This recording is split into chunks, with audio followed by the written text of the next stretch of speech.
سورۃ الشعراء آیت نمبر 152۔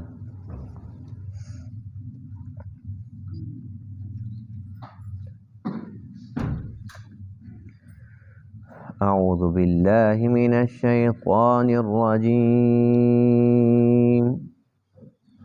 بسم اللہ الرحمن الرحیم۔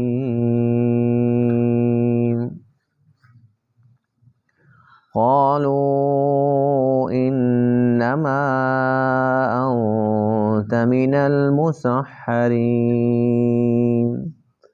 ما انت الا بشر مثلنا فأت بآیۃ ان كنت من الصادقین۔ قال هذه ناقة لها شرب ولكم شرب يوم معلوم ولا تمسوها بسوء فيأخذكم عذاب يوم عظيم۔ فعقروها فأصبحوا نادمين فأخذهم العذاب إن في ذلك لآية وما كان أكثرهم مؤمنين وإن ربك لهو العزيز الرحيم۔ صدق اللہ العظیم۔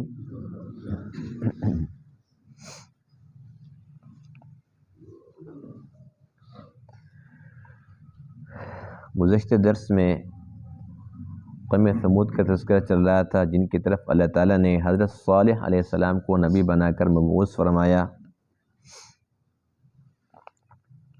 حضرت صالح علیہ السلام نے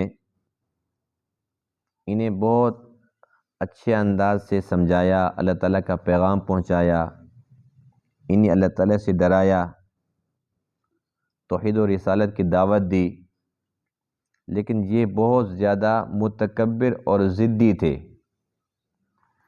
اللہ تعالیٰ نے دنیاوی لحاظ سے انہیں بڑی فراوانی عطا فرما رکھی تھی، تو مال و دولت کے نشے کے اندر یہ مست تھے، اس لیے کسی قسم کی بات سننے کے لیے، سمجھنے کے لیے، ماننے کے لیے تیار نہیں تھے۔ بہرحال اللہ کے نبی نے تو سمجھانے کا حق ادا فرما دیا۔ اب اس قوم نے کیا جواب دیا اور پھر ان کا انجام کیا ہوا، اسی کا تذکرہ ہے آج کے درس میں۔ سب سے پہلے ان لوگوں نے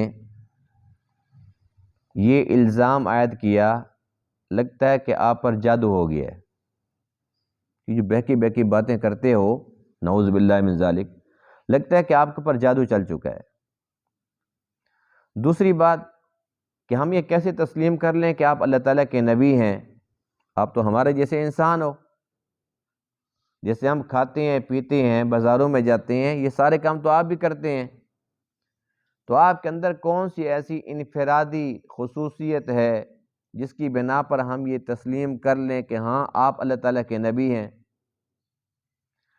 تیسری بات یہ کہ اگر واقعی آپ اللہ کے نبی ہیں، کہنے لگے ہمیں تو یقین نہیں آتا، لیکن اگر آپ کہتے ہو کہ ہاں اللہ کا نبی ہوں تو اس پر کوئی نشانی ہونی چاہیے۔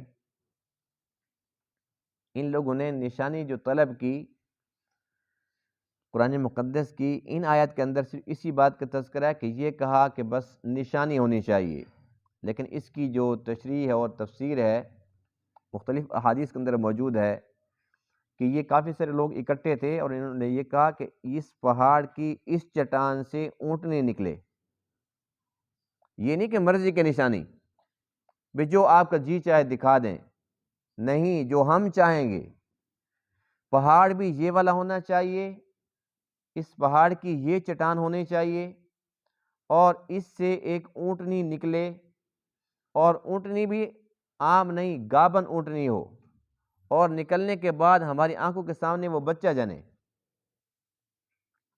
یہ نشانی مانگی۔ حضرت صالح علیہ السلام اللہ کی طرف متوجہ ہوئے، نماز کے اندر مشغول ہو گئے، اللہ تعالیٰ سے التجا کی، دعا کی، اے اللہ ان کا یہ وعدہ ہے کہ اگر یہ اس قسم کی نشانی آنکھوں سے دیکھ لیں گے تو ایمان لے آئیں گے۔ اے اللہ تیرے خزانے میں کیا کمی ہے، تیرے لیے کیا مشکل ہے، جو ان کی ڈیمانڈ ہے، جیسے یہ چاہتے ہیں بس ایسے ہی کر دے۔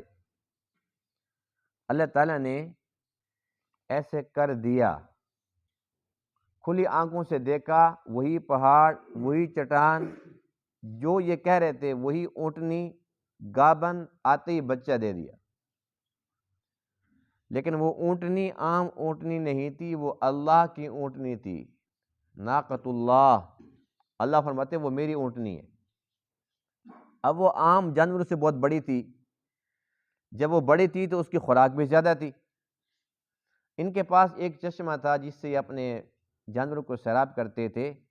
جب وہ اونٹنی آ گئی تو اس کی تو خوراک بہت زیادہ تھی، اس نے پانی بھی زیادہ پینا تھا۔ اس پر اللہ تعالیٰ نے یہ فیصلہ سنا دیا کہ ایک دن اس چشمے کا پانی یہ اونٹنی پیے گی اور دوسرے دن سارے باقی جانور۔ اور اس کے ساتھ ساتھ حضرت صالح علیہ السلام نے یہ بھی ان کو سمجھا دیا کہ اس اونٹنی کو بری نظروں سے دیکھنا بھی نہیں ہے، اس کے ساتھ کسی قسم کا برائی کا ارادہ نہ کر لینا۔ اگر اس کو نقصان پہنچا دیا، اس کو تکلیف پہنچا دی تو یہ اللہ کی اونٹنی ہے، پھر اللہ تعالیٰ ناراض ہو جائے گا، پھر اللہ تعالیٰ تمہارے اوپر عذاب بھیج دے گا۔ کچھ دن تو انتظار کرتے رہے، صبر کرتے رہے، بالآخر وہی ہوا جس سے ان کو منع کیا گیا تھا کہ اس اونٹنی کو نقصان نہیں پہنچانا، انہوں نے اس کو جان سے مار دیا۔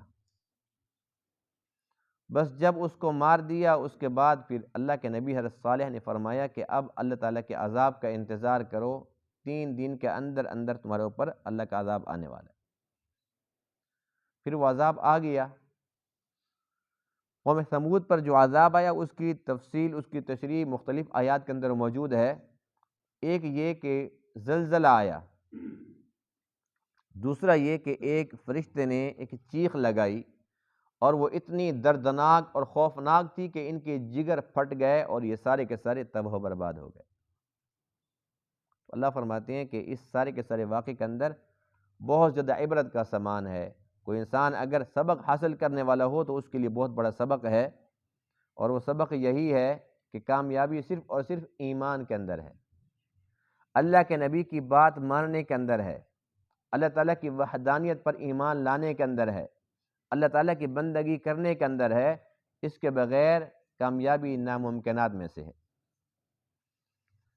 قالو، ان لوگوں نے کہا، قوم ثمود کے جو لوگ تھے، انما انت من المسحرین، بے شک آپ تو سحر زدہ لوگوں میں سے ہو، ما انت، نہیں ہو آپ، الا بشر مثلنا، مگر انسان ہمارے جیسے، فأتی بآیۃ، پس لے آئیے کوئی نشانی، ان کنت من الصادقین، اگر آپ سچے لوگوں میں سے ہیں۔ قال هذه ناقۃ لها شرب، آپ نے فرمایا کہ یہ ہے ایک اونٹنی، اس کے لیے پانی پینے کی ایک باری ہے، وَلَكُمْ شِرْبُ يَوْمٍ معلوم، اور تمہارے لیے ایک متعین دن پانی پینے کی باری ہے، یعنی ایک دن اس کی باری ہے، ایک دن تمہاری باری ہے۔ وَلَا تَمَسُّوهَا بِسُوءٍ، اور نہ چھونا اس اونٹنی کو برائی کے ارادے سے، فَيَأْخُذَكُمْ عَذَابُ يَوْمٍ عَظِيمٍ، کہ پس پکڑ لے گا تمہیں بڑے دن کا عذاب۔ فَعَقَرُوهَا، پس انہوں نے اس اونٹنی کو کاٹ ڈالا، اس کو مار ڈالا۔ فَأَصْبَحُوا نَادِمِينَ، پس وہ ہو گئے شرمندگی اٹھانے والے۔ فَأَخَذَهُمُ الْعَذَابُ، پس ان کو پکڑ لیا عذاب نے۔ إِنَّ فِي ذَلِكَ لَآیَةً، بے شک اس واقعے کے اندر البتہ نشانی ہے، جبکہ ان کے اکثر لوگ ایمان لانے والے نہیں ہوتے۔ وَإِنَّ رَبَّكَ لَهُوَ الْعَزِيزُ الرَّحِيمُ، اور بے شک تیرا رب البتہ وہ غالب، بہت زیادہ رحم کرنے والا ہے۔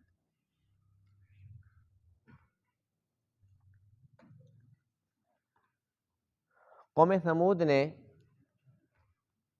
حضرت صالح علیہ السلام پر سب سے پہلا جو الزام لگایا اور بہتان کھڑا کیا کہ آپ پر سحر ہو گیا۔ یہ مختلف قوموں نے مختلف نبیوں پر اس قسم کے بیہودہ الزامات عائد کیے۔ انہی میں سے مشرکین مکہ بھی تھے جو یہ کہتے تھے ان تتبعون الا رجلا مسحورا۔ آپ علیہ السلام کے بارے میں ان لوگوں نے یہ کہا جو آپ پر ایمان لانے والے تھے، جو آپ کی اتباع کرنے والے تھے، پیروی کرنے والے تھے، انہیں کہنے لگے کہ تم کس کی باتوں میں آ گئے ہو، یہ تو سحر زدہ ہے، تبھی تو بہکی بہکی باتیں کرتا ہے، نعوذ باللہ من ذالک۔ تو اس قسم کے الزامات اللہ کے نبیوں پر لگتے رہے ہیں، جبکہ حقیقت یہ ہے کہ وہ جھوٹے تھے، مکار تھے، دھوکے باز تھے، جو اللہ کے نبیوں پر بہتان لگا رہے تھے۔ اللہ کے نبی وہ تو اللہ کی طرف سے ہوتے ہیں، اپنی طرف سے کوئی بات کرتے ہی نہیں ہیں۔ اللہ کا ایک منصوبہ ہوتا ہے جو وہ پیش فرماتے ہیں، اللہ کا پیغام ہوتا ہے جو اپنی امتوں تک وہ پہنچاتے ہیں۔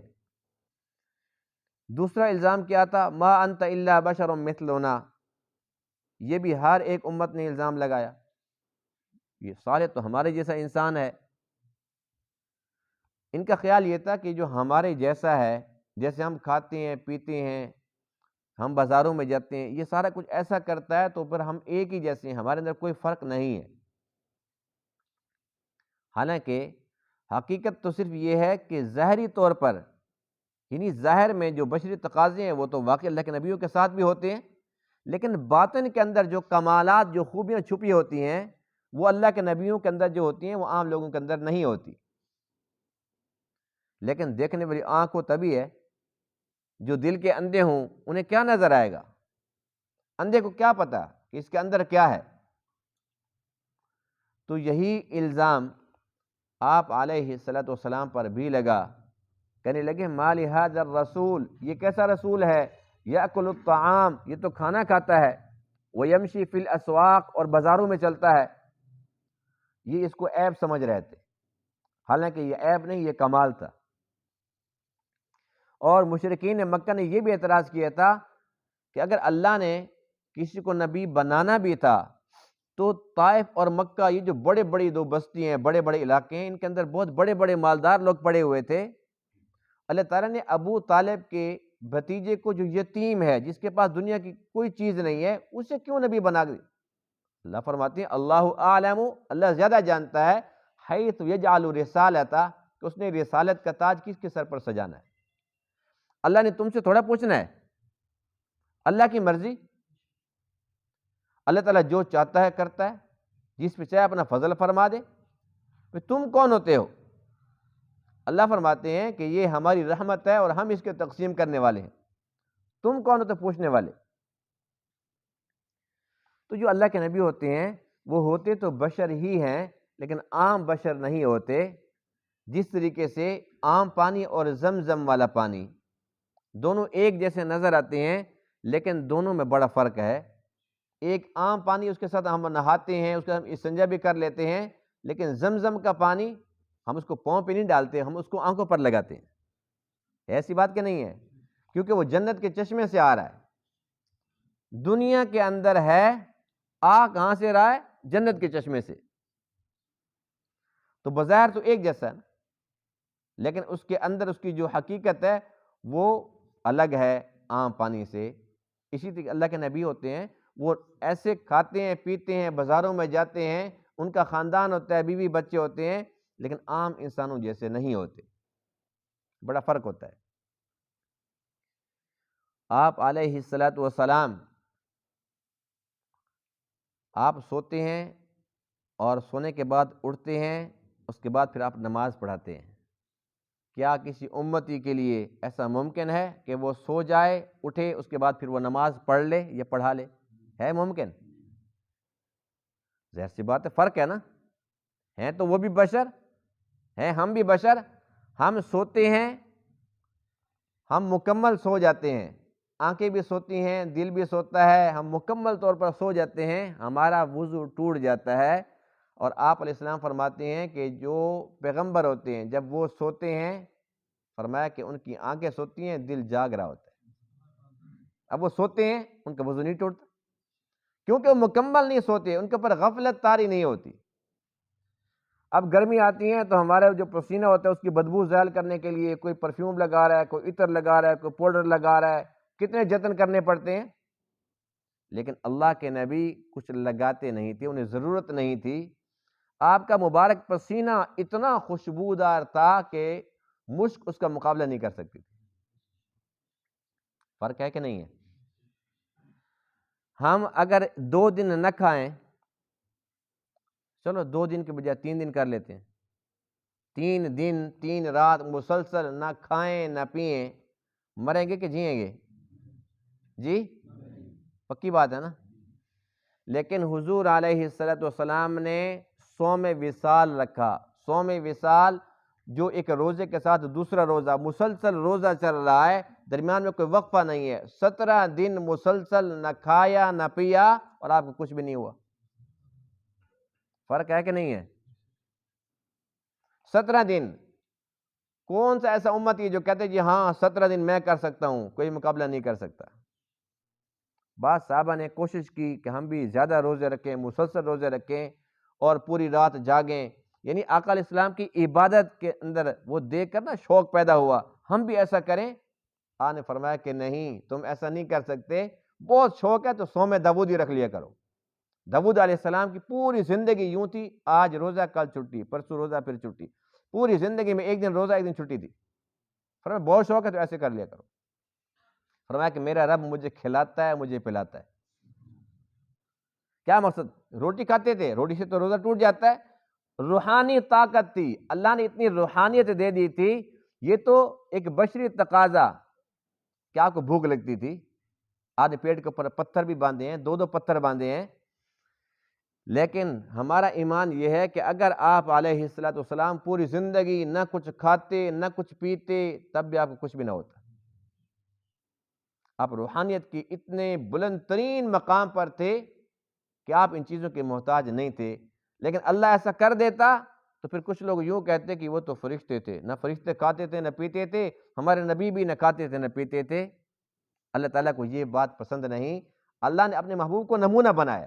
نمونہ وہ تبھی بن سکتے تھے نا کہ ان کو بھوک لگے، انہیں پیاس لگے اور پھر وہ برداشت کریں. تو ان لوگوں کا یہ اعتراض ما انت الا بشر مثلنا ایک بیہودہ تھا. اللہ کے نبیوں کے اوپر تو وحی اترتی ہے، وہ ہمارے جیسے کیسے ہو سکتے ہیں؟ بس ان کو ظاہر میں نظر آتا تھا کہ یہ ہماری طرح ہیں تو ہم کیوں ان کو نبی مانیں. پھر کہنے لگے اچھا چلو ہم تو نہیں مانتے، اگر آپ سچے ہو فاتی بآیۃ ان کنت من الصادقین، سچے ہو تو کوئی نشانی لے آؤ. ہر دور کے اندر اس قسم کے لوگ رہے ہیں جو پیغمبروں سے معجزات نشانیاں طلب کرتے، وہ بھی اپنی مرضی کی کہ اگر آپ ایسے کر دیں تو پھر مانیں گے، اگر آپ ایسے کر دیں تو پھر مانیں گے. لیکن جو جتنی زیادہ نشانیاں مانگنے والے ہوتے ہیں اکثر ایمان سے محروم رہتے ہیں. نشانی تو آ جاتی ہے، اللہ کے لیے کیا مشکل ہے، اللہ تعالیٰ ان کی من کی مراد پوری بھی کر دیتا ہے، لیکن پھر وہ شیطان بن جاتے ہیں. اسی طریقے سے ان لوگوں نے کہا کوئی نشانی لے آؤ. نشانی کون سی ہو؟ مطالبہ کیا یہ پہاڑ ہے، اس کی اس چٹان سے اونٹنی نکلے، وہ گابن ہو، وہ بچہ جانے. اللہ کے نبی یہ نہیں فرماتے ہاں مسئلے کوئی نہیں ابھی کرتا ہوں، ابھی دیکھو یہ اونٹنی آئی. یہ کوئی مداری تھوڑی ہوتی ہے، یہ کوئی شعبدہ بازی تھوڑی ہوتی ہے. معجزہ حقیقت میں اللہ کی قدرت ہوتی ہے جو اللہ اپنے نبی کے ہاتھ پر ظاہر فرماتا ہے. جیسے کرامت یہ بھی اللہ کی قدرت ہوتی ہے جو اللہ تعالیٰ اپنے ولی کے ہاتھ پہ ظاہر فرماتا ہے. کرامت ولی کے اختیار میں نہیں ہے، معجزہ نبی کے اختیار میں نہیں ہے. اور اس بات کا ذکر قرآن کے اندر موجود ہے وَمَا كَانَ لِرَسُولٍ أَن يَأْتِيَ بِآيَةٍ إِلَّا بِإِذْنِ اللَّهِ. کسی رسول کے پاس اختیار نہیں ہے کہ وہ کوئی معجزہ دکھائے، کوئی نشانی دکھائے، ہاں اللہ کے اذن سے، یعنی اللہ کی مرضی چلتی ہے. اولیاء بھی برحق ہیں، ان کی کرامات بھی برحق ہیں، جیسے کہ انبیاء بھی برحق ہیں، ان کے معجزات بھی برحق ہیں. آج کل یہ جو بناوٹی پیر پھر رہے ہیں نا، بناوٹی ولی، تو ان کی جو کرامات ہیں وہ بھی بناوٹی ہیں. جو نماز نہیں پڑھتا، روزے نہیں رکھتا، جس کو پاکی ناپاکی کا پتہ نہیں ہے، اس کے بال جو ہے نا وہ پتہ نہیں، کسی کے تو آج کل وہ پتہ نہیں 12-14 فٹ کی لمبی لمبی زلفیں بھی ہیں نا، زلفوں کی زیارتیں کرواتے ہیں، پتہ نہیں اس میں جمعے کتنے ہزار ہوں گی. یعنی پیر صاحب نے 20 سال سے بال نہیں کٹوائے. بہت بڑی کرامت ہے جی ماشاءاللہ. پتہ نہیں سنجا بھی کیا کہ نہیں کیا، اللہ ہی بہتر جانتا ہے. تو آج کل اس قسم کے بیہودہ قسم کے پیر چل پھر رہے ہیں. پھر ان کے پاس جو ان کی کرامتیں ہوتی ہیں نا، یہ مداریاں ہوتی ہیں، شعبدے باز ہوتے ہیں، کرامت نہیں ہوتی. اللہ کے ولیوں سے کرامت کی امید رکھنا یا مطالبہ کرنا یا یہ کہنا کہ جی کچھ دکھائیں آج، یہ بھی ایک بہت بڑی حماقت ہے. اللہ کے ولی جب عبادت پر جم جاتے ہیں، ان کی استقامت، دین پر استقامت، یہ سب سے بڑی کرامت ہے. بات سمجھ آئی کہ نہیں آئی؟ میرے خیال میں نہیں آئی. یعنی کہ ایک ہماری نماز ہے نا، ہم نماز پڑھتے ہیں، پھر کوئی خوشی غمی آتی ہے تو نماز کی چھٹی ہو جاتی ہے، گھر میں فوتگی ہو جاتی ہے تو دنیا بھی کہتی ہے جی بیچارے کا باپ مرا پڑا تھا، کیسے نماز پڑھتا، اس کو کوئی ہوش تھا. یہ ہماری نماز ہے. یہ نماز تو پڑھتے ہیں ہم، لیکن ہماری نماز کی روح اتنی ہے کہ کوئی خوشی غمی آ جائے تو پھر ہماری نماز غائب ہو جاتی ہے. لیکن جو اللہ کے ولی ہوتے ہیں، ان کے گھر میں آگ بھی لگ جائے، ان کا سب کچھ تباہ و برباد ہو جائے، وہ کہتے ہیں کہ سب کچھ ایک طرف لیکن اللہ کا حکم ایک طرف.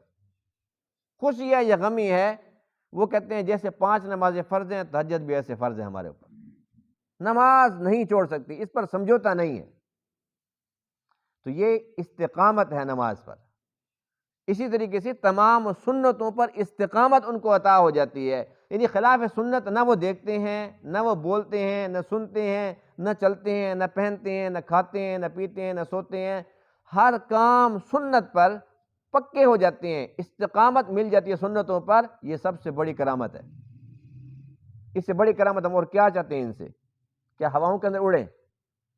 یہ بتائیں تمہارے گھر مرغیاں کتنی ہیں، آج اتنے نے انڈا دیے، آج اتنے تمہاری مرغیاں بیمار کھڑی تھی. یہ مداری ہیں، شعبدہ باز ہیں. جنہوں نے بندے چھوڑے ہوتے ہیں وہ بتاتے ہیں جی اس نے نا 7 مرغیاں لے رکھی ہیں، ہر روز انڈے دیتی ہیں. اور جیسے مرید آتا ہے کہتے ہیں جی بڑی مرغیاں پال رکھی ہیں آج کل، بڑا صاحب کشف ہے جی، اس کو کیسے پتہ چل گیا؟ اس کے جو چمچہ پھر رہا تھا نا، اس نے ساری بات پہلے بتا رکھی تھی. تو اس قسم کے جو پیر ہوتے ہیں نا، وہ پیر نہیں ہوتے، نہ یہ ولی ہوتے ہیں. اچھا، اللہ کے ولیوں سے جو کرامات صادر ہوتی ہیں، اس پر بھی وہ اتراتے نہیں ہیں. ایک بزرگ کے بارے میں لکھا ہے کہ بسا اوقات وہ ویسے وجد میں کبھی کبھی ایسے آتے تھے تو وہ مصلی پانی پہ بچھا کے نا نماز پڑھ لیتے تھے. جب انسان اللہ کا ہو جاتا ہے تو یہ پانی، یہ ہوا، یہ آگ، یہ بھی اللہ کی مخلوق ہے نا. اللہ تعالیٰ ان تمام چیزوں کو اس کا غلام کر دیتا ہے. یہاں تک کہ شیر، چیتا، بھیڑیا، جتنے بھی درندے ہیں، وحشی ہیں، لیکن ان کے سامنے نا منمناتے ہیں ایسے بکری کی طرح. انہیں کچھ نہیں کہتے، انہیں پتہ ہوتا ہے یہ جو اللہ کے بندے ہیں، ان سے ڈرتے ہیں وہ. تو وہ اللہ کے ولی تھے. یہ ان کی کرامت کئی مرتبہ ان کے مریدوں نے دیکھ رکھی تھی. وہ اس کے اظہار نہیں کرتے تھے لیکن مریدوں نے دیکھ رکھی تھی خود. تو ایک دن ایسا ہوا کہ وہ وضو فرما رہے تھے، اور اس دور کے اندر نا یہ نلکے اور یہ ٹونٹیاں اور یہ سہولیات نہیں تھی. کنویں ہوتے تھے یا وہ تالاب بنے ہوتے تھے، حوض بنا ہوتا تھا، اس کے اندر بیٹھ کر نا، اس کے اوپر بیٹھ کے وہاں پر وضو کر لیا کرتے تھے. اب وہ وضو کر رہے تھے نا، ان کا پاؤں پھسلا اور سیدھے تالاب کے اندر. تالاب اچھا خاصا تھا، بڑا سارا تھا، اس کے اندر ان کو اچھی سی ڈبکیاں لگ گئی. تو مرید دوڑ کے گیا اور جا کر پکڑ کے ان کو باہر نکالا. اب مرید پوچھ رہے ہیں حضرت جی یہ عجیب بات ہے، ہم نے تو اپنی آنکھوں سے خود دیکھا ہے کہ آپ دریا کے اوپر مصلی بچھا کے نماز پڑھ لیتے ہیں، اور اتنا سا تالاب تھا، چھوٹا سا حوض، اس میں آپ گر گئے. اگر کہتے نا بناوٹی، تو وہ کہتے جی میں نے جان کو چھلانگ ماری تھی، میں چیک کر رہا تھا پانی ٹھنڈا کہ گرم ہے، گہرا کتنے میں خود چیک کر رہا تھا. لیکن وہ سچے اللہ کے ولی تھے. پتہ کیا جواب دیا؟ کہنے لگے بھائی اللہ کی مرضی ہے، ہماری کیا مرضی ہے. جب وہ چاہتا ہے تو پانی کے اوپر چلا دیتا ہے، بے شک دریائے کیوں نہ ہو. جب وہ چاہتا ہے تو اتنے سے حوض کے اندر ہمیں ڈبکیاں لگوا دیتا ہے. ہماری کیا مجال ہے، ہماری کیا اوقات. اسی کی مرضی ہے، جو چاہتا ہے وہ کرتا ہے. تو یہ اللہ کے ولی ہوتے ہیں، یعنی اترائے نہیں، شیخی نہیں ہماری، جھوٹ نہیں بولا، یہ کہا کہ بھئی اس کی مرضی ہے، اگر پانی کے اوپر چلتے ہیں تو ہمارا کوئی کمال نہیں ہے، یہ بھی اس کی عطا ہے، اس کی قدرت ہے، اور اس کے اندر اگر ہمیں ڈوب رہا تھا تو یہ بھی اسی کی قدرت ہے۔ تو اللہ کے جو نبی ہوتے ہیں ان کے پاس بھی اختیار نہیں ہوتا، اللہ کی مرضی ہوتی ہے، اسی کی قدرت ہے، وہ جب چاہے۔ اب پڑھا نہیں تھا قرآن مقدس میں، پچھلے پاروں کے اندر ہم درس پڑھ چکے ہیں، اتنی سی بات تھی کہ میں کل بتاؤں گا، آقا علیہ السلام نے صرف انشاءاللہ نہیں فرمایا، تو اللہ فرماتے اچھا بتاؤ۔ 18 دن تک لوگ تانے دے رہے ہیں، بتاؤ بھائی کل ابھی تک نہیں آئی اللہ کے نبی کو، لیکن اللہ تعالیٰ نے تنبیہ فرمائی، اے محبوب مجھے بیچ میں سے نکال دیا۔ یوں کیوں نہیں کہا کہ جب اللہ چاہے گا تو، اگر اللہ چاہے گا تو کل بتاؤں گا، میرا بیچ میں ذکر ہی نہیں ہے، کل بتاؤں گا، بتا کے دیکھو۔ تو سب کچھ اللہ کے قبض قدرت میں، اسی کا حکم چلتا ہے، اسی کی مرضی چلتی ہے۔ اس کے جتنے پیارے ہوتے ہیں، جتنے اس کے مقرب ہوتے ہیں، قرب جتنا زیادہ ہوتا ہے نا اتنا زیادہ وہ نظر میں ہوتے ہیں، ان کی چھوٹی چھوٹی باتیں بڑی لگتی ہیں۔ اب ہمارے یہاں تو ہم کتنی باتیں ہر روز کرتے ہیں، جی میں کل فلان جگہ جاؤں گا، کل تجھے سے بات کروں گا، کل تجھے فون پہ یوں کہوں گا، کل فلانی جگہ یہ خریدوں گا۔ ہم انشاءاللہ کہیں نہ کہیں، اللہ کچھ بھی نہیں کہہ رہا، لیکن اس کا محبوب انشاءاللہ نہ کہے تو اللہ فرماتے ہیں کہ لوگ کہیں نہ کہیں لیکن تو کہے نا انشاءاللہ، تو نے کیوں نہیں کہا؟ تو ان لوگوں نے کیا کہا، اونٹنی ہو، ایسی ایسی نشانی والی ہو۔ اللہ تعالیٰ نے حضرت صالح علیہ السلام کی دعا پر آپ نے فوراً وضو فرمایا اور مصلی بچھایا، نماز پڑھی، لمبا سجدہ کیا، اللہ کے سامنے روئے اور اللہ کے سامنے التجا کیا، اللہ تیرے لیے کچھ مشکل نہیں ہے۔ انہوں نے وعدہ کیا ہے کہ اگر ایسے ہو گیا ہم ایمان لے آئیں گے۔ ہو سکتا ہے ایمان لے آئیں، ہو سکتا ہے۔ اس سے یہ بات بھی سمجھ آ گئی اللہ کے نبیوں کے پاس علم غیب نہیں ہوتا۔ اگر پتہ ہوتا کہ جھوٹ بول رہے ہیں تو آپ التجا ہی نہ کرتے، اللہ جھوٹے ہیں، مکار ہیں، کچھ نہیں بھیجنا، اونٹنی دکھانی نہیں ہے، نہیں نکالنی، بس ٹھیک ہے۔ ایک امید تھی ہو سکتا ہے۔ علم غیب کس کے پاس ہے؟ اللہ کے پاس ہے، اللہ کی صفت ہے، اس کے ساتھ خاص ہے، اور کسی کے پاس علم غیب نہیں ہے۔ جس کو چاہے جتنا چاہے دے دے علم، بتا دے، لیکن ذات علم صرف اللہ کا ہے۔ باقی جس کے پاس بھی عطائی ہے، اللہ کی عطا ہے۔ اونٹنی آ گئی، اور اونٹنی پتہ کتنی بڑی تھی؟ حضرت ابو موسیٰ اشعری رضی اللہ تعالیٰ عنہ، یہ وہ صحابی ہیں کہ جو بہت بڑے قاری تھے، بہت پیارا قرآن پڑھا کرتے تھے، اور آپ علیہ الصلوۃ والسلام ان کا قرآن چپکے سے سنا کرتے تھے۔ یہ وہ صحابی ہیں، یہ فرماتے ہیں کہ میں اس علاقے میں جہاں پر اونٹنی آئی تھی، جہاں سے نکلی تھی، جہاں پر بیٹھتی تھی، میں وہاں پر گیا، اس علاقے کو میں نے دیکھا، جہاں بیٹھتی تھی اس جگہ کی میں نے پیمائش کرائی تو وہ تھی 90 فٹ۔ کتنی؟ آیا نا مزہ؟ کبھی زندگی میں، کبھی خواب میں کبھی دیکھے ایسی اونٹنی 90 فٹ والی؟